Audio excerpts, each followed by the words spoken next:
Hi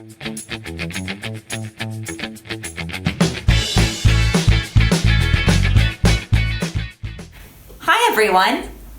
Look here! This is my sister. Isn't she lovely?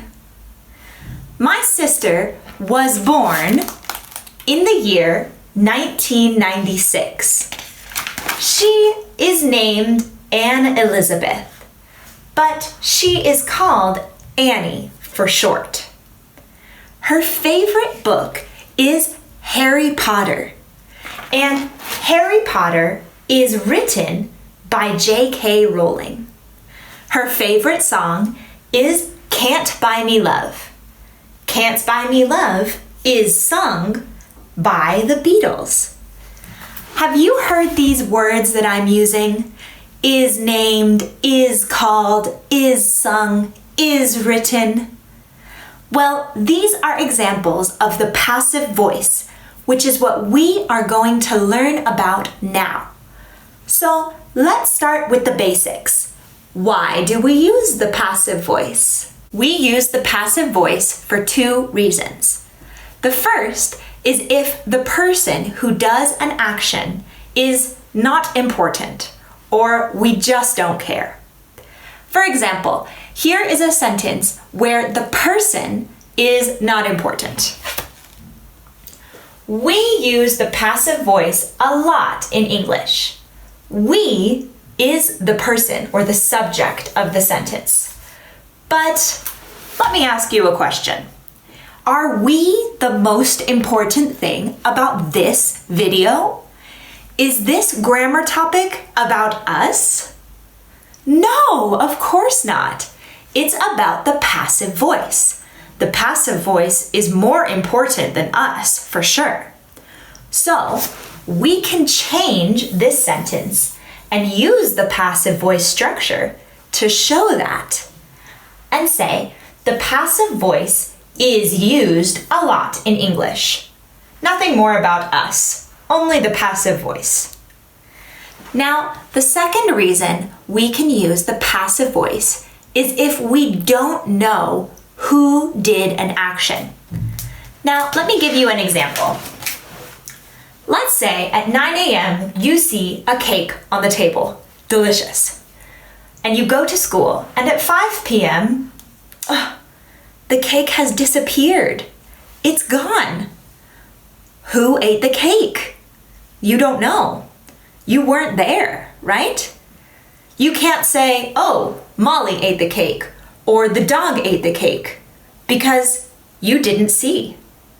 So we can use the passive voice to reflect that we don't know who ate the cake. The cake was eaten.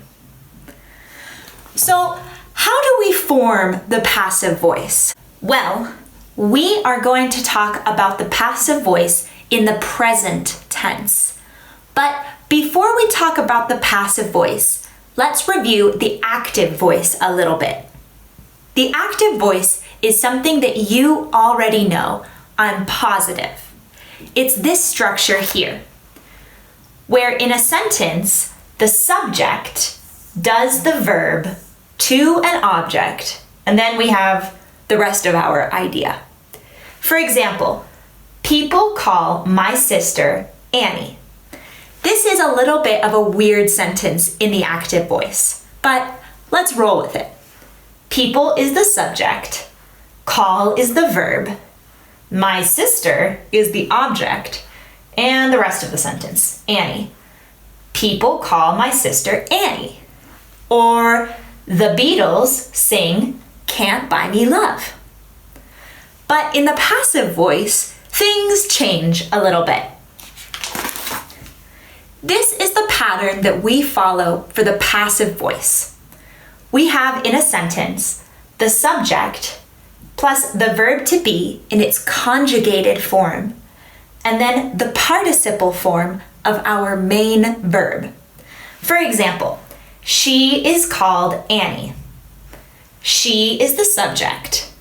Is the verb to be in a conjugated form.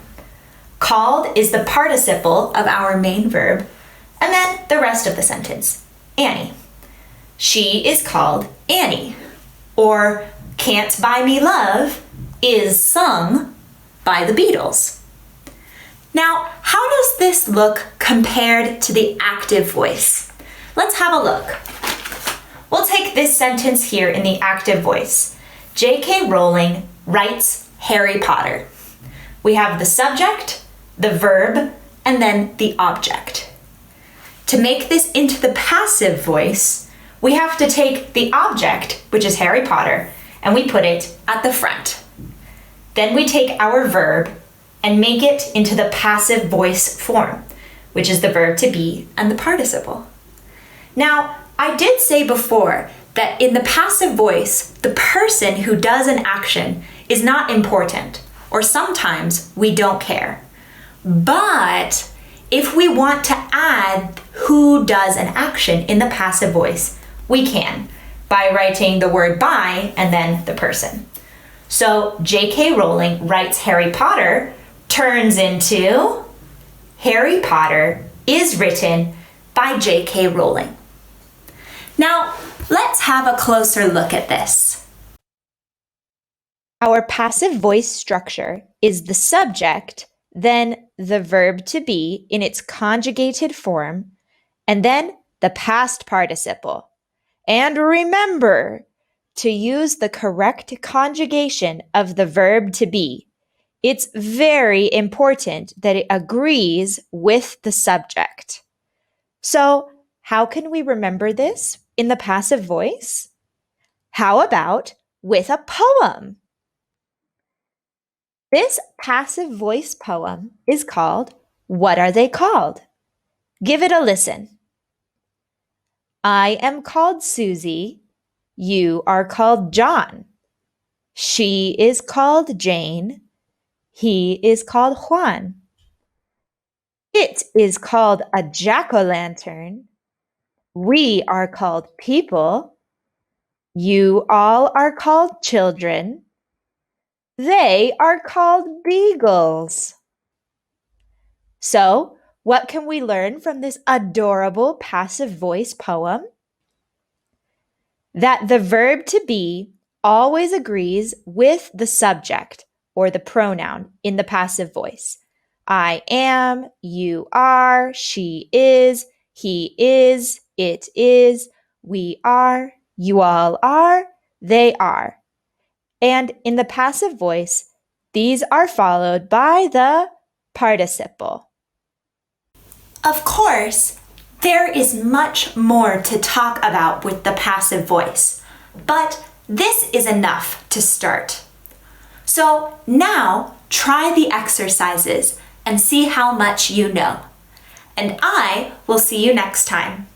Good luck! Bye-bye!